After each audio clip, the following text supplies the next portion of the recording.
Movie అయితే మనకి బోయపాటి గారు ఒక మెసేజ్ వారంటాడు. మనకి ఎప్పుడు ప్రతి లేజెండ్ కానీ సింహ కానీ మనకు అఖండ 1లో కానీ ప్రతిదీ మనకి మెసేజ్ వారంటెడ్గా తీసుకొస్తారు సినిమాని. ఒక ఫ్యామిలీ డ్రామా.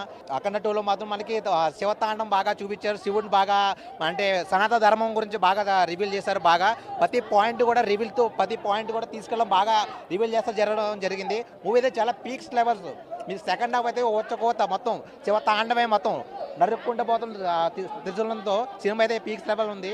మూవీ అయితే ఎక్స్ట్రా అనిపిస్తుంది మీకు. బోయపాటి సీను గారు డైరెక్షన్ పర్ఫార్మెన్స్ అయితే చాలా ఎక్స్ట్రాగా ఫస్ట్ హాఫ్ నుంచి సెకండ్ హాఫ్ వరకు మనకి కోత ఉంటుంది సినిమాలో. మనకి దాంట్లో ఒక సాంగ్ అయితే జాజికే సాంగ్ ఉంటుంది. అది మాత్రం ఒకే సాంగ్ ఉంటుంది. ఉన్నదంతా మొత్తం డేవస్టన్లో ఉంటుంది మొత్తం మీకు. సినిమా అయితే ఎక్స్ట్రా నడిపించింది బ్రో. Thank you.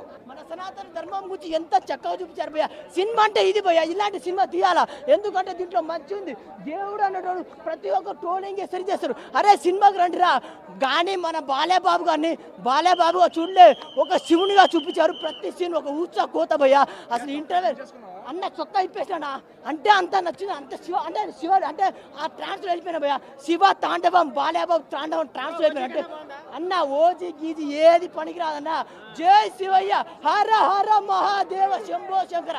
అండ్ ఇంకోటన మన సనాతన ధర్మం గురించి మన సనాతన ధర్మం ఎలా ఉంటుందో దాని గురించి చెప్పారు.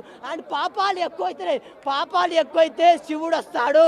ఎవరైనా పాపం చేయండి కానీ మూడో కంటితో మన శివయ్య చూసారని మర్చిపోకండి. చాలా బాగా చూపించారు. బోయపాటికి నేను గుడి కట్టేస్తా.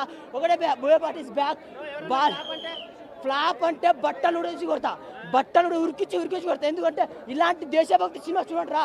రాడ్డు సినిమాలు ఏమేమి సినిమా వస్తారు. ఇలాంటి దేశభక్తి సినిమా చిన్నలు పెద్దలు ప్రతి ఒక్కరు చూడండి. శివుడు అంటే దేవుడు, శివుడు అంటే ఎవరో తెలుస్తుంది. అండ్ ఒకటే భయ్య, హర హర మహాదేవ. బాలయ్య కాదు, ఈ బాలయ్య బాబు తాండవం, శివ తాండవం.